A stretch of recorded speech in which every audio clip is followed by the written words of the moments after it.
Microsoft condamné à payer 500 millions d'euros pour avoir abusé de sa position dominante. Une amende de 10 millions d'euros infligée à la France car elle n'a pas transposé dans les temps la réglementation européenne en matière d'OGM au niveau français.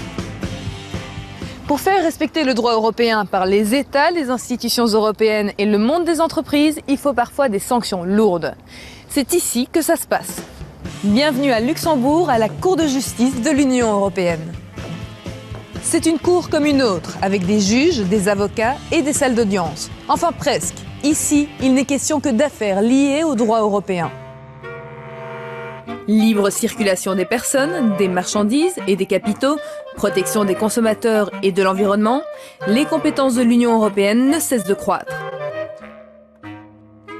En plus des traités et la législation des institutions politiques de l'Union européenne, il y a la jurisprudence qui contient des éclaircissements des traités et de cette législation. La jurisprudence, elle se trouve derrière moi. Elle est disponible dans les 23 langues de l'Union européenne, chacune représentée par une couleur. Et effectivement, donc la jurisprudence colorie la vie de tous les jours des citoyens européens qui voyagent, qui travaillent, qui séjournent, qui étudient dans un autre État membre que le sien. La Cour de justice de l'Union européenne a 3 niveaux de juridiction. La Cour de justice, le tribunal et le tribunal de la fonction publique. La Cour de justice est composée d'un juge par État membre. Sa mission essentielle est de donner son interprétation du droit européen. Elle s'occupe également des conflits impliquant une des institutions européennes, un État membre ou plusieurs États membres entre eux. Le tribunal est composé d'au moins un juge par État. Ce sont surtout les affaires amenées par des particuliers ou des entreprises qui les occupent. Et enfin, le tribunal de la fonction publique a 7 juges. Comme son nom l'indique, ce tribunal s'occupe des conflits qui opposent les institutions de l'Union à leurs fonctionnaires. Au total, ce sont plus de 1000 affaires qui sont traitées dans les 3 niveaux de juridiction chaque année.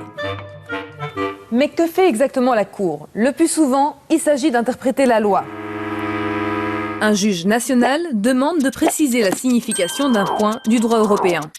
Cette interprétation de la Cour européenne de justice vaudra alors pour tous les autres cas semblables.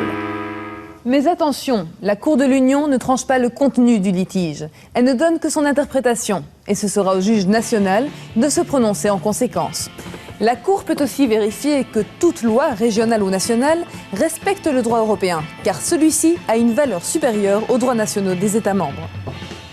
Lorsqu'un État membre n'applique pas dans son droit national une directive européenne, la Commission peut l'attraire devant la Cour de justice. Ça donne lieu à un procès dans une salle d'audience comme celle dans laquelle nous nous trouvons ici. Si la Cour constate que l'État membre doit s'exécuter et il ne le fait pas, alors ça peut lui coûter très cher, parce que dans une deuxième procédure, la Cour peut imposer des sanctions financières. Il arrive que les interprétations de cette Cour soient intégrées telles quelles dans la législation européenne. Bref, les juges de cette Cour font parfois la loi. Mais ça, c'est un autre débat.